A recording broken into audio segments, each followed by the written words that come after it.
Hi, guess this fruits. ఈ fruits ఏంటో చూడండి. ఇవో చూడండి ఎలా ఉన్నాయో.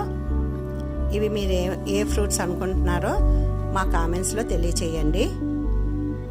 ఈ ఫ్రూట్స్ నాకు తాజా గార్డెన్లో దొరికాయి, అక్కడ తీసుకొచ్చాను కొని.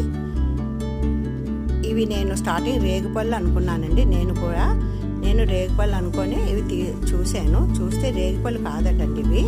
ఇవి డేట్స్ అంటండి, ఖర్జూరాలు పచ్చి. అంటే మనకి డ్రై డేట్స్ వస్తున్నాయి కదా, ఆ డేట్స్ కాకుండా ఇవి పచ్చివి అంట, రా డేట్స్ అన్నమాట. కానీ తింటే చాలా బాగున్నాయండి, స్వీట్గా ఉన్నాయి. ఇది మీరు చూస్తే ఎక్కడైనాను కొనుక్కుంటారని ఈ వీడియో నేను చేస్తానండి. మీకు కూడా ఇవి తెలుస్తుంది కదా ఏంటన్నది, అందుకని ఇవి చేసి మీకు చూపిస్తున్నాను.